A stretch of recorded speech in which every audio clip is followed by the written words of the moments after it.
Fuck. All right, now I'm ready.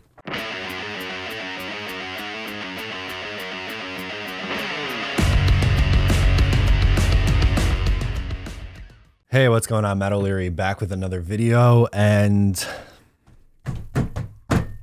that was awful. That was just, in every sense of the word atrocious. Jets lose 10-3 in Foxborough. Defense did all they could. The offense stunk.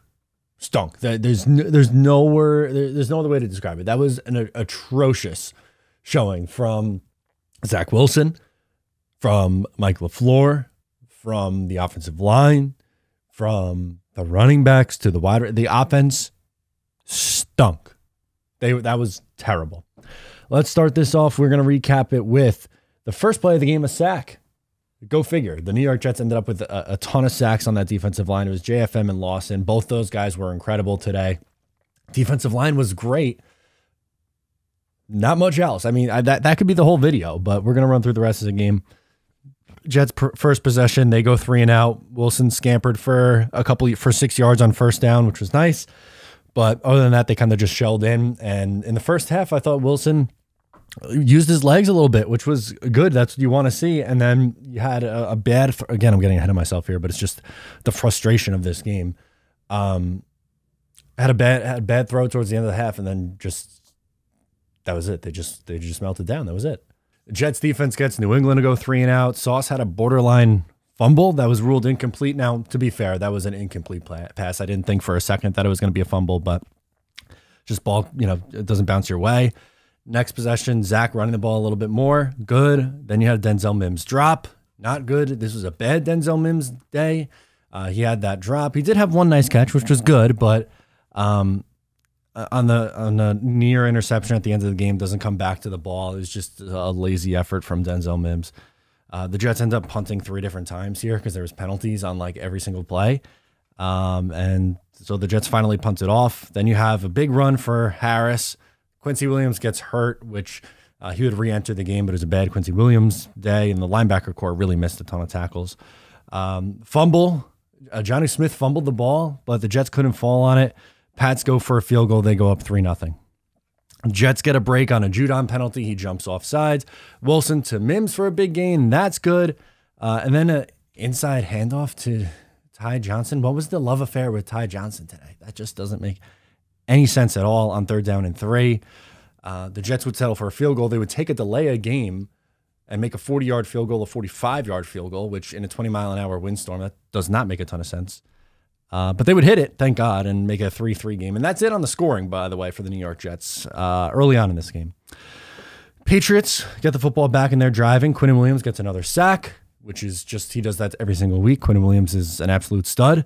You had a missed tackle from Stevenson, which was, or missed tackled on Stevenson, which is just frustrating. The number of missed open field tackles today. If you could have one criticism of the defense, which doesn't even seem fair with just how bad the offense was, they missed a ton of tackles. Lawson gets another sack. He's good. Nick Folk misses a field goal. No good. The New York Jets then get the ball. Hey, Elijah Moore catches it on the next possession. He had 2 catches on this possession, which is good. He picks up a first down. But that was pretty much it before the half. They weren't able to get really anything going. The Jets would get the ball out of the half. So halftime 3-3. And for pretty much the entirety of the game was 3-3. Jets get the ball out of the half, 3 and out. Zach misses a check down and just erratic quarterback play from the 3rd quarter all the way on. Or really for most of this game all the way on. But just he misses a check down and just any and all confidence was just absolutely gone. Harris has a big run. Damian Harris gets a big run for the New England Patriots. Michael Clemens comes in. He gets a big sack. Again, defensive line was really good. Nick Folk attempts a really long field goal. No good. Score remains 3-3. Jets get the ball. They go 3 and out. Punt it back to New England. Bryce Huff comes up with a big sack on 3rd down. Bryce Huff, one of the more underrated players in the NFL. Something you absolutely love to see.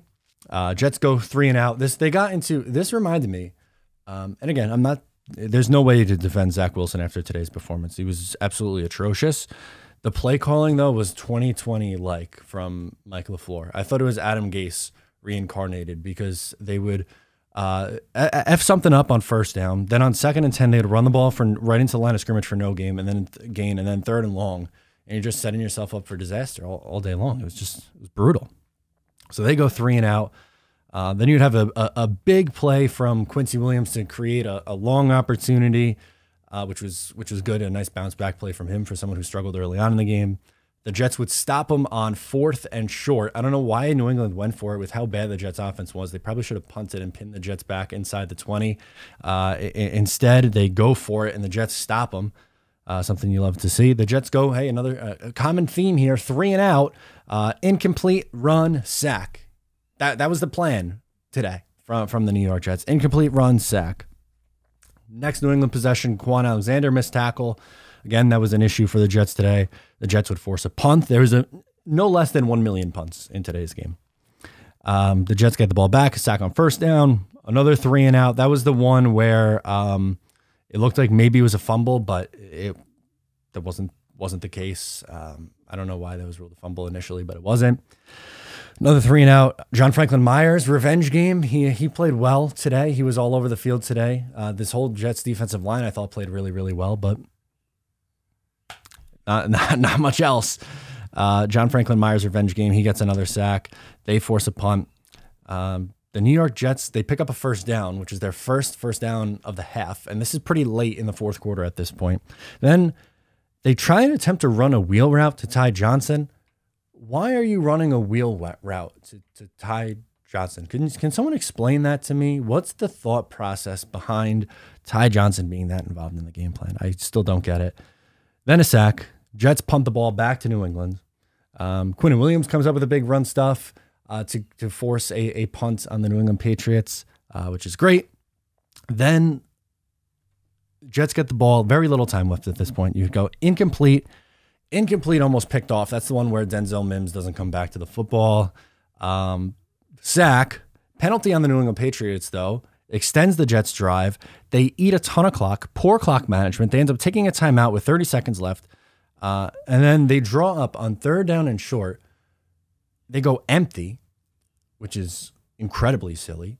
And then dump it off to Michael Carter for a loss of a yard, or maybe a loss of 2 even on it. And then they punt. And Braden Mann, who punted 6,048 times today, had a bad one. It was a line drive kick. Probably should have tried to pin him back. Coffin corner kind of a thing. And for the first time all season in the NFL, there is a punt return for a touchdown. That's how this game ends. Defense did their job. Offense going to do a damn thing. And the game ends on a punt return for a touchdown. Jets didn't deserve to win today. They lost 10-3. They did not deserve to win today because the stat line they got from their quarterback was 9 of 22 for 77 yards. The Jets ran the ball 23 times today, which good. Thank God they ran it more than 15. They had 59 total yards on the ground. Michael Carter and James Robinson were virtually ineffective today. And then when they tried to rely on Zach Wilson's arm, he couldn't do it.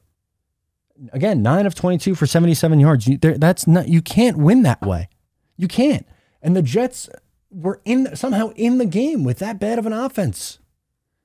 The defense was great today. Great. The defensive line was great. I shouldn't say the defense in general was great. They did have some frustrating missed tackles, but that is a very small gripe with just how bad both Mike LaFleur and Zach Wilson were. More Zach Wilson than Mike LaFleur, but both of them were really, really bad. And now that's 14 straight losses to the New England Patriots. They haven't beaten them since 2015. And now you're 6-4, and now you're in last place in the division. And now what? Now what? Obviously, you're still alive in the playoff mix. Great, you're 6-4, but it's just an absolutely atrocious performance out of the bye week. You had 2 weeks, and that's what you came up with? Look, I wasn't expecting a great Zach Wilson day by any stretch of the imagination, but that is about as bad as you can get. 9 of 22 for 77 yards is grotesque. And they have 7 more games left this year, and he's got to show something over the next 7 games. Thank God you have games against Chicago and Jacksonville and Detroit, and hopefully you should see something against those teams on offense. And if you don't, then you got yourselves a mighty fine problem on your hands. But dear Lord, what a gross, disgusting performance today from the New York Jets. They did not deserve to win that game. Defense was good. It was very good today. But that was about as bad as it gets. Sound off in the comments below. Again, I don't know what to say because that is, I don't know. That was incredibly deflating and somehow worse than the last time around in a 22-17 game when your quarterback turned it over 3 times. This was somehow worse than that. Sound off in the comments. I'm Matt O'Leary. Follow me, subscribe if you're new. I'll talk to you next time.